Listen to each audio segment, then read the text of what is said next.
When the atmosphere of negative nature, such as the Earth's, is balanced by positive charges from fusion particles, it will cause moisture in the atmosphere to pile up at one magnetic pole and recede from the opposite polarity pole. It will cause a change in the planet's rotation speed, and due to germination temperature change, the eventual extinction of life forms that conform to that germination temperature. An excess of positively charged particles in the negative atmosphere will cause a planet to seek balance on new poles. Positive and negative lines of light force are always in an unbalanced state due to their different speeds of travel. When they are interrupted by a body or planet, they bring about motion because of their differential, or the desire to reach rest. If the Earth's poles were vertical instead of inclined, the Earth's orbit would be round instead of elliptical. If there were as much land south of the equator as there is north of it, the Earth's axis would not be inclined. Magnetism is not the causal force, but is the result, or exhaust effect, of light forces of positive and negative polarity in action. A magnet is not charged with magnetism. It is only serving as a polarity conductor of the lines of light energy passing through it. Both poles will attract a non-polarized conductor. Either pole will attract its opposite polarity or repel a like polarity. Influences of a negative nature lead the minds of humans to try to bring about positive effects. When these positive effects exceed the balance of natural negative charges on a negative planet, then the planet will rebalance itself to conform to the light lines of force. Man is mostly space, filled with substance in form.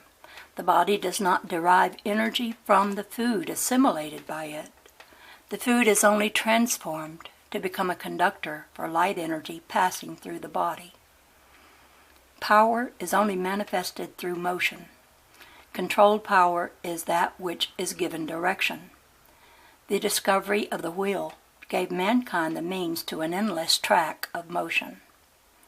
Universal power throughout infinite space is demonstrated in the guided motion of all planets, moons, suns, galaxies, and nebulae.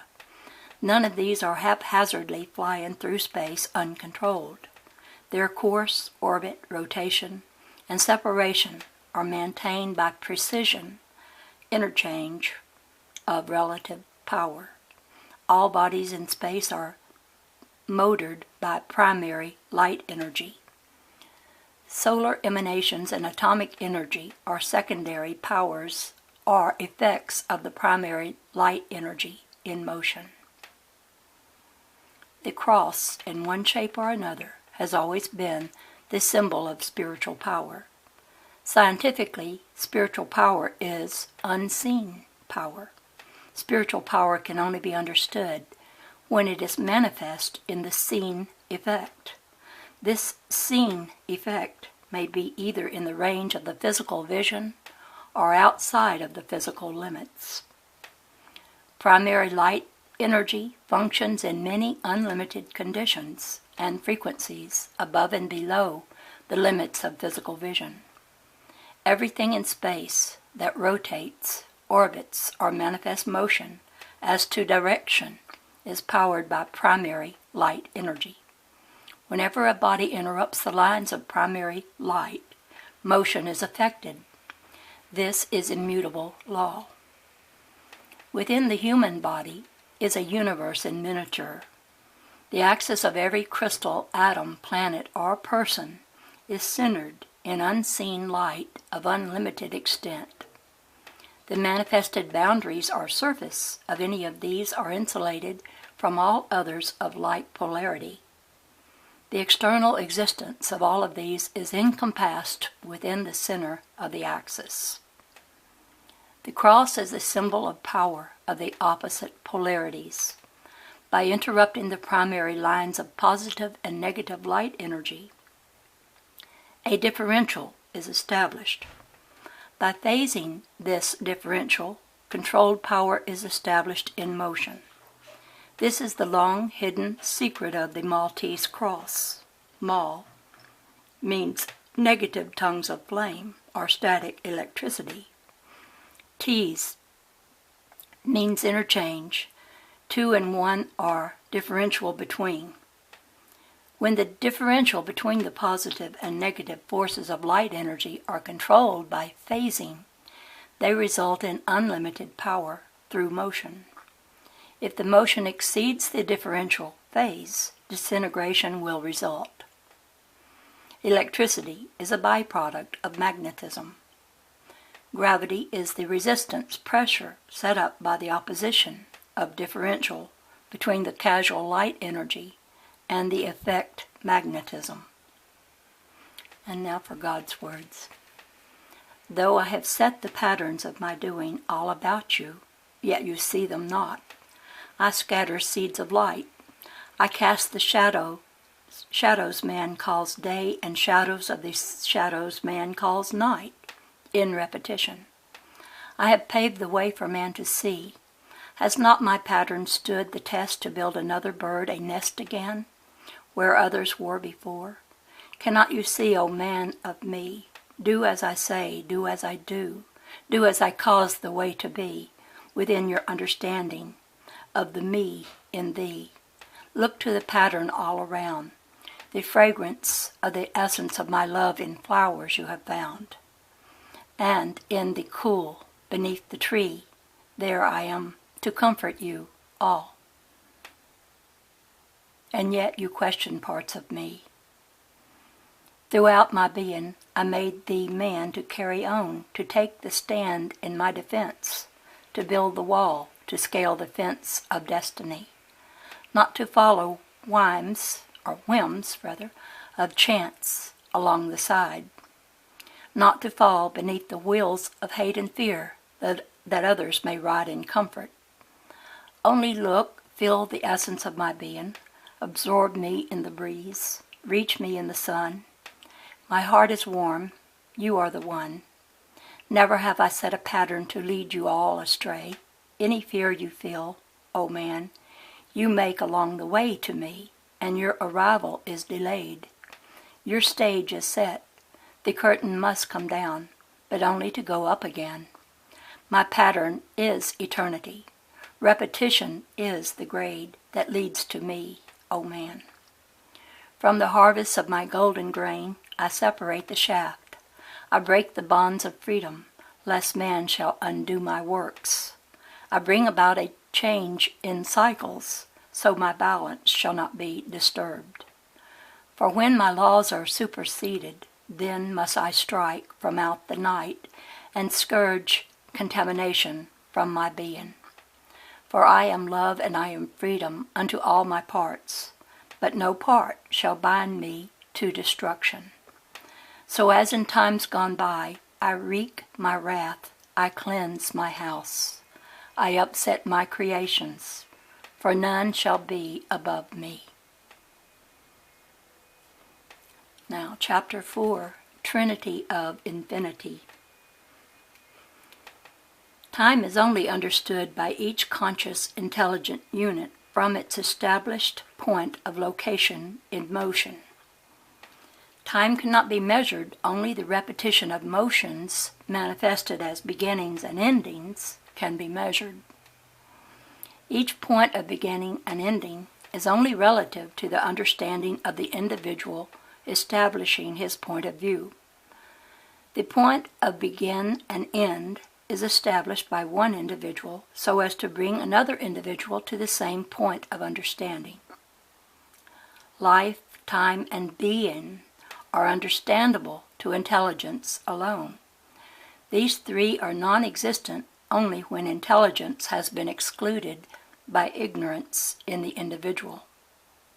Life, time, and being can only exist in space, which is also infinite, space in solution, composed of life, time, being, and intelligence. None of these can be measured in the absolute. They can only enter measurable dimension when individuals establish points from which to measure. Length, height, and width, these are only three measurements by which individuals can understand points from which relative measurements are started and ended. An inch, a foot, or a yard are not understood by people who use some other devised means of measurement. A relative difference between the measurements must be charted in order to understand the difference between their system and ours. Measurements can only be achieved in and by motions. No day or night could be measured without the motion of the earth revolving. No seasons or years would exist if the earth didn't orbit around the sun. The lifespan of people on the earth is only arrived at by the measurement of people's time on earth relative to past measurements. Belief, the illusion of reality, makes people accept the established record of the lifespans of other people who have lived before them as a measure by which they should live and then die. The establishment of these points of beginning and end of life are only manifest in matter which has little or no intelligence. Matter cannot manifest motion without energy. Energy is the motion of thought manifested through matter. Intelligence, which has no motion, can only manifest through thought, which causes motion to be manifest in matter by thought force. The symbology, the Creator, is expressed by a circle. See, and I see circles all the time in what I film. But let me not interrupt this again. This signifies the circumference encompassing everything. The circle is an endless line signifying infinity with no beginning and no end. Life is an essence of the infinite solution we call space. You are living in an endless ocean of life, as are the atoms, planets, and suns. You could not manifest life if life were not where you are. Since life manifests everywhere in infinity, you cannot end life or begin life. You can only establish a point in the endless circle. Now there's that again with the symbols. Life manifests everywhere in infinity. You cannot end life or begin life. You can only establish a point in the endless circle. So there's a circle with a point, where you begin the cycle of manifesting matter in life. Motion can be symbolized in the endless circle by the sign of an arrow. And there's a circle with an arrow in it. An arrow has always signified the way to go. All matter manifesting life is balanced motion. In balanced motion moves in an arc. All matter manifesting life in unbalance or unnatural principles is symbolized by an angle. The largest portion of you is space, whether it be the space in atoms, cells, or tissues composing the matter of your physical body, or the space your limited body as a unit occupies. Your intelligence is established by the limits of your individual concepts. Everyone uses the one mind. Your limit is only a measurement of your ability to penetrate and absorb to the full your capacity of the infinite intelligence.